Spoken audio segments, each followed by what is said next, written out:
قاری زاہد صاحب اور عالی جناب قاضی شہر آشٹا صاحب اور بیاور سے تشریف لائے مفتی شاکر صاحب اور اسٹیج پر رونق افروز تمام بزرگان دین علماء اکرام اور آپ تمام حضرات جو اس جلسے میں تشریف فرما ہے اور رونق افروز ہیں، ہم دل کی گہرائیوں سے مبارکباد پیش کرتے ہیں ان معصوم بچوں کو جنہوں نے اس چھوٹی سی عمر میں قرآن پاک پر محنت کی اور اپنی صلاحیتوں کو اس میں لگایا اور اس کے نتیجے میں آج یہ دن آیا کہ آج ہم سب یہاں پر خوشی منا رہے ہیں۔ اور ان کے استادوں کو بھی ہم مبارکباد پیش کرتے ہیں جنہوں نے ان معصوم بچوں کے معصوم ذہنوں میں مدد کی۔ اور سب سے پہلے اگر قرآن پاک کا نقش جم جائے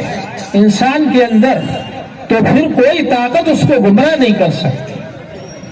اور وہ سارے انسانوں کو فائدہ پہنچانے والا بن جاتا ہے، کیونکہ قرآن پاک کے آنے سے پہلے دنیا کے اندر ظلم و زیادتی کا بازار گرم تھا، ناانصافی قائم تھی، بچیوں کو زندہ دفن کر دیا جاتا تھا، غلاموں کے ساتھ جانوروں سے بھی زیادہ برا برتاؤ کیا جاتا تھا اور ہر طاقتور ہر کمزور کو اپنا شکار سمجھتا تھا۔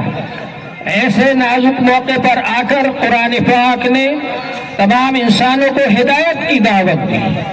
تمام انسانوں کے لیے ہدایت بن کر قرآن پاک آیا، سب کو رہبری فرمائی اور ارشاد فرمایا اللہ جل شانہ نے،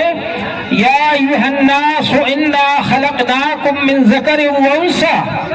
اے انسانوں ہم نے تم سب کو ایک ہی ماں باپ سے پیدا کیا ہے،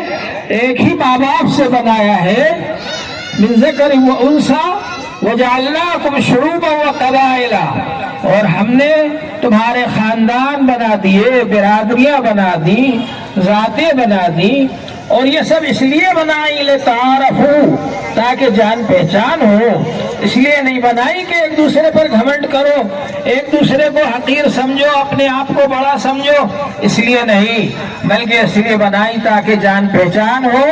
اور یاد رکھو ان اکرمکم عند اللہ اتقاکم، تم میں سب سے زیادہ اللہ کی نظر میں عزت والا وہ ہے جو سب سے زیادہ اللہ سے ڈر کر زندگی گزارتا ہو،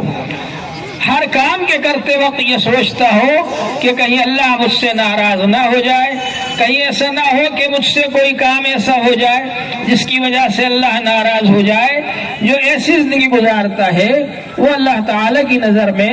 سب سے زیادہ عزت والا ہے۔ اور حضور پاک صلی اللہ علیہ وسلم نے ارشاد فرمایا، خیر الناس من ينفع الناس، تم میں سب سے اچھا وہ ہے جو سب انسانوں کو فائدہ پہنچائے۔ یہ جو آپ حضرات نے ماشاءاللہ خدمت خلق کمیٹی کی طرف سے پروگرام رکھا اور ہمارے لائق بھائی اور اسلم بھائی نے یہ پروگرام رکھا، یہ بہت مبارک پروگرام ہے، میں آپ سبھی حضرات کو اس پر مبارکباد دیتا ہوں۔ حضور پاک صلی اللہ علیہ وسلم نے ارشاد فرمایا، الخلق عیال اللہ، ساری مخلوق اللہ کا ایک کنبہ ہے، اور فرمایا فاحب الخلق الی اللہ، اللہ کی نظر میں سب سے زیادہ پسند اور پیارا وہ ہے من احسن الی عیالہ، جو اللہ کے کنبے کے ساتھ میں اچھا برتاؤ کرے۔ ارے اسلام کے آنے سے پہلے تو انسانوں کو بھی انسان نہیں سمجھا جاتا تھا، انسانوں سے بھی جانوروں سے بدتر برتاؤ کیا جاتا تھا، تو جانوروں کے ساتھ میں کیا اچھا برتاؤ کرتے وہ لوگ۔ اسلام نے آ کر کے انسانوں کے ساتھ تو اچھا برتاؤ کرنے کا حکم دیا ہی، بلکہ یہ فرمایا ساری مخلوق یہ سب اللہ کا ایک کنبہ ہے۔ حضور پاک صلی اللہ علیہ وسلم نے فرمایا کہ بلی کو پانی پلانے پر بھی اللہ تعالیٰ بخش دیتے ہیں، معاف فرما دیتے ہیں، کتے کو پانی پلانے پر بھی اللہ تعالیٰ معاف فرما دیتے ہیں، بخش دیتے ہیں اور جنت عطا فرما دیتے ہیں۔ تو یہ اسلام نے تعلیم دیا کر کے کہ ساری کی ساری مخلوق اللہ کا ایک کنبہ ہے، اور فرمایا فاحب الخلق الی اللہ، اللہ کی نظر میں سب سے زیادہ پسندیدہ اور پیارا وہ ہے من احسن الی عیالہ، جو اللہ کی مخلوق کے ساتھ میں اچھا برتاؤ کرے۔ اور حضور پاک صلی اللہ علیہ وسلم نے ارشاد فرمایا واللہ لا یؤمنو واللہ لا یؤمنو واللہ لا یؤمنو، خدا کی قسم وہ ایمان والا نہیں ہو سکتا، خدا کی قسم وہ ایمان والا نہیں ہو سکتا، خدا کی قسم وہ ایمان والا نہیں ہو سکتا۔ صحابہ اکرام نے پوچھا من یا رسول اللہ، اللہ کے رسول کس کے بارے میں آپ فرما رہے ہیں؟ فرمایا کہ من لم یأمن جارہ بوائقہ، جس کا پڑوسی اس کی شرارتوں سے امن میں نہ ہو، جو اپنے پڑوسیوں کو ستاتا ہو وہ ایماندار نہیں ہو سکتا۔ تو ایماندار بننے کے لیے ضروری ہے کہ اپنے پڑوسیوں کے ساتھ اچھا برتاؤ کریں۔ حضور پاک صلی اللہ علیہ وسلم نے ارشاد فرمایا لیس بالمؤمن الذی یشبع وجارہ جائع الی جنبہ، وہ آدمی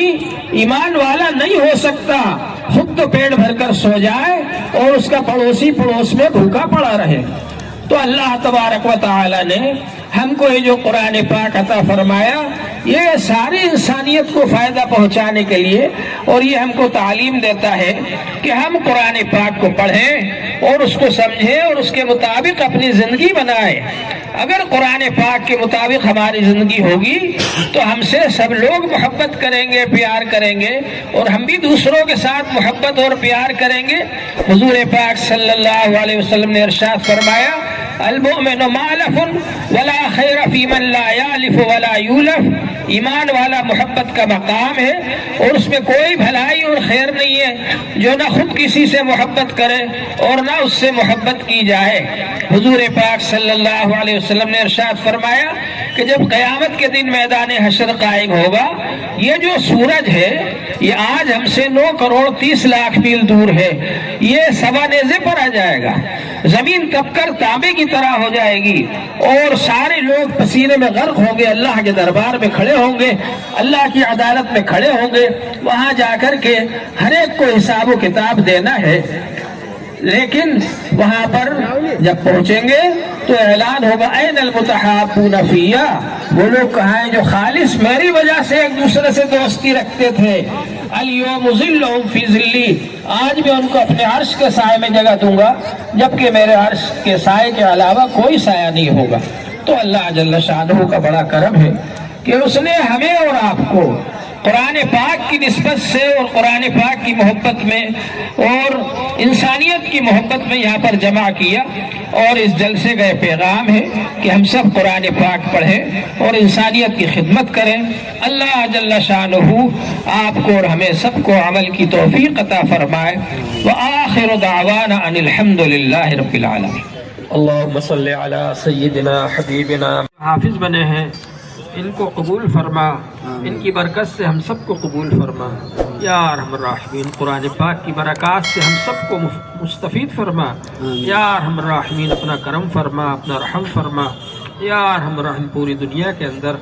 آپس میں پیار محبت کو پیدا فرما، پوری دنیا کے اندر آپس میں بھائی چارہ قائم فرما،